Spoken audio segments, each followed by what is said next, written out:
Bismillah ar-Rahman ar-Rahim. Your Highness Sheikh Tamim bin Hamad Al Thani, Amir of the State of Qatar, Your Majesties, Heads of States, Highnesses, Excellencies, distinguished delegates, brothers and sisters, Assalamu alaikum. We gather today on a very somber and sorrowful occasion when the brotherly Islamic State of Qatar was treacherously targeted by an aggressor who violates international law without fear of any consequence. Pakistan strongly condemns Israel's reckless and provocative attack on Doha on September 9 that was clearly aimed at sabotaging peace efforts in the Middle East. This was a flagrant violation of the sovereignty and territorial integrity of the State of Qatar. We express our all-out support and solidarity with our Qatari brothers and sisters. Your Highnesses and Excellencies, Israel's assault against Qatar is not an isolated incident. It is yet another manifestation of its declared hegemonic ambitions. My dear brothers and sisters, even in wartime, the role of peace mediators is always deemed inviolable and held sacrosanct.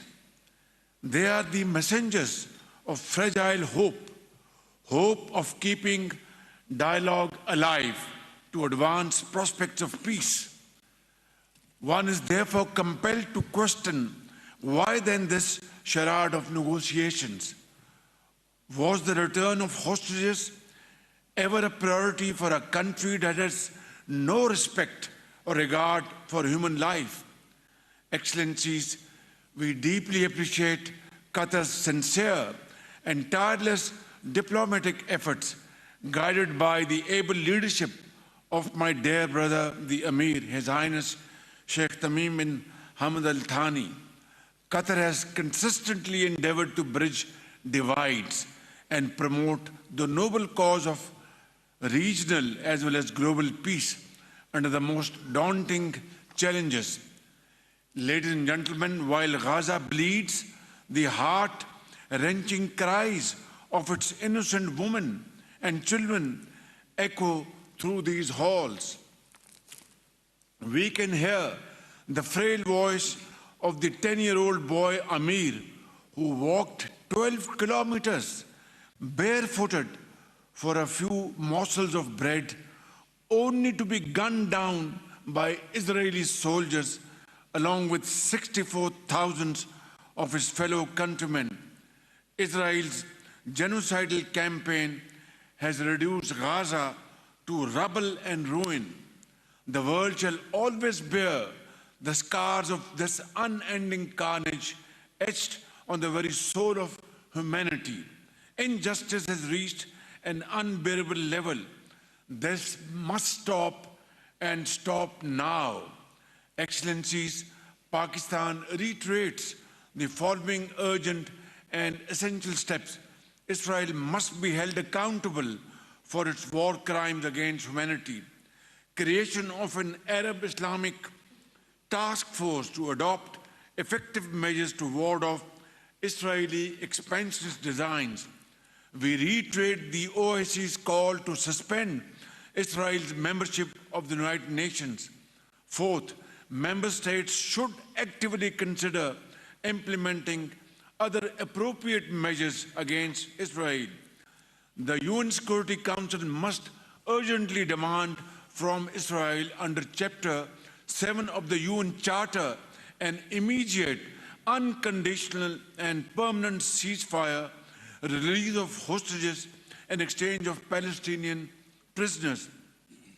Sixth, guaranteed, sustained and secure humanitarian access to all civilians in need and the protection of aid workers, medical teams, journalists and UN personnel. Above all, Excellencies, we must achieve a just, comprehensive, and lasting two-state solution with creation of an independent state of Palestine with pre-1967 borders and Al-Quds Al-Sharif as its capital. Majesties, Highnesses, Excellencies, today in this historic gathering, we have affirmed solidarity in our intentions, in our thoughts, and in our words. In unison, we have all condemned Israel's aggression. Let history record this great moment when we, the leaders of the Arab Islamic world, have chosen unity, dignity, and courage over silence and inaction. Otherwise, my brothers and sisters, may I submit in all humility, posterity will never forgive us. وختاما أيها الإخوة والأخوات أود أن أختتم كلمتي هذه بقول الله عز وجل واعتصموا بحبل الله جميعا ولا تفرقوا صدق الله العظيم شكرا لكم جميعا والسلام عليكم ورحمة الله وبركاته.